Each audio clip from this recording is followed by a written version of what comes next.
ಇವತ್ತು ಉತ್ತರ ಕರ್ನಾಟಕದ ಸ್ಪೆಷಲ್ ರೆಸಿಪಿ ಜೋಳದ ವಡೆ ತೋರಿಸ್ತಾ ಇದ್ದೀನಿ. ಇದಕ್ಕೆ 2 ಸ್ಪೂನಷ್ಟು ಉದ್ದಿನಬೇಳೆ, ಒಂದು ಅರ್ಧ ಸ್ಪೂನಷ್ಟು ಮೆಂತ್ಯನ 1 ಗಂಟೆ ನೀರಿನಲ್ಲಿ ನೆನೆಸಿಟ್ಕೊಂಡಿದ್ದೀನಿ. ಅದನ್ನು ಮಿಕ್ಸಿ ಜಾರ್ಗೆ ಹಾಕ್ಕೊಳ್ತಿದ್ದೀನಿ. ಸ್ವಲ್ಪ ಹಸಿಮೆಣಸಿನ್ಕಾಯಿ, ಕೊತ್ತಂಬರಿ ಸೊಪ್ಪು, 1 ಸ್ಪೂನ್ ಜೀರಿಗೆ, ಧನಿಯಾ, 1 ಗೆಡ್ಡೆ ಬೆಳ್ಳುಳ್ಳಿನ ನೀರು ಹಾಕಿದಲ್ಲೇ ಗಟ್ಟಿಯಾಗಿ ರುಬ್ಕೊಂಡಿದ್ದೀನಿ. 1 ಬಟ್ಲಷ್ಟು ಜೋಳದ ಹಿಟ್ಟು ತೊಗೊಂಡಿದ್ದೀನಿ. ಒಂದು ಅರ್ಧ ಬಟ್ಲು ಕಡಲೆ ಹಿಟ್ಟು ತೊಗೊಂಡಿದ್ದೀನಿ, ಅಂದರೆ ಬೋಂಡದ ಹಿಟ್ಟು.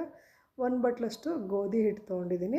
ಇದಕ್ಕೆ ಸ್ವಲ್ಪ ಕಲರ್ಗೋಸ್ಕರ ಅಡುಗೆ ಅರಿಶಿನ ಹಾಕ್ಕೊಳ್ತಿದ್ದೀನಿ. ಸ್ವಲ್ಪ ಓವಿನ ಕಾಳು, ಅಂದರೆ ಅರ್ಧ ಸ್ಪೂನ್ ಓವಿನ ಕಾಳು, 1-2 ಸ್ಪೂನಷ್ಟು ಬಿಳಿ ಎಳ್ಳು ಹಾಕ್ಕೊಂಡು ರುಬ್ಬಿರೋ ಅಂತಹ ಪೇಸ್ಟನ್ನು ಈ ಹಿಟ್ಟಿಗೆ ಹಾಕ್ಕೊಂಡು ಸ್ವಲ್ಪ ಕೊತ್ತಂಬರಿ ಸೊಪ್ಪು ಹಾಕ್ಕೊಂಡು ಕೈಯಲ್ಲಿ ಒಂದು ಸಲ ಹಾಗೆ ಮಿಕ್ಸ್ ಮಾಡ್ಕೊಂಡಿದ್ದೀನಿ. ರುಚಿಗೆ ತಕ್ಕಷ್ಟು ಉಪ್ಪು ಹಾಕ್ಕೊಂಡು ಸ್ವಲ್ಪ ನೀರು ಹಾಕ್ಕೊಂಡು ಈ ಥರ ಗಟ್ಟಿಯಾಗಿ ಕಲಸಿಟ್ಕೊಂಡಿದ್ದೀನಿ. ಹಪ್ಪಳ ಮಾಡುವಂತಹ ಪ್ರೆಸ್ಸಲ್ಲಿ ಸ್ವಲ್ಪ ಹಿಟ್ಟನ್ನು ತೊಗೊಂಡು ಅದರ ಮೇಲೆ ಸ್ವಲ್ಪ ಬಿಳಿ ಎಳ್ಳನ್ನು ತೊಗೊಂಡಿದ್ದೀನಿ. ಹಪ್ಪಳ ಮಾಡಲು ಪ್ರೆಸ್ಸಲ್ಲಿ ಪ್ರೆಸ್ ಮಾಡಿದ್ರೆ ನಿಮಗೆ ರೌಂಡ್ ಶೇಪಲ್ಲಿ ಬರುತ್ತೆ. ಮಾಡೋದಕ್ಕೂ ಸಹ ಬೇಗ ಆಗುತ್ತೆ. ಇಲ್ಲಾಂದರೆ ನೀವು ಲಟ್ಟಣಿಗೆ ಲಟ್ಟಿಸ್ಬೇಕಿದ್ರೂ ಮಾಡ್ಕೊಳ್ಬೋದು. ಈ ರೀತಿ ಪ್ರೆಸ್ ಮಾಡಿಕೊಂಡು ಎಣ್ಣೆ ಬಿಸಿ ಮಾಡಿಕೊಂಡು ಫ್ರೈ ಮಾಡಿಕೊಂಡ್ರೆ ತುಂಬಾ ಚೆನ್ನಾಗಿ ಬರುತ್ತೆ. ಜೊತೆಗೆ ಉಬ್ಬಿ ಬರುತ್ತೆ. ಉಪ್ಪು ಖಾರ ಎಲ್ಲ ಹಾಕಿರೋದ್ರಿಂದ ಪಲ್ಯ ಚಟ್ನಿ ಏನೂ ಬೇಕಾಗಲ್ಲ. ಹಾಗೆ ತಿನ್ನೋದಕ್ಕೂ ಸಹ ತುಂಬಾ ರುಚಿಯಾಗಿರುತ್ತೆ. ಒಂದು ಸಲ ಟ್ರೈ ಮಾಡಿ ನೋಡಿ. ವಿಡಿಯೋ ಇಷ್ಟ ಆದರೆ ಶೇರ್ ಮಾಡಿ, ಲೈಕ್ ಮಾಡಿ. ಧನ್ಯವಾದಗಳು.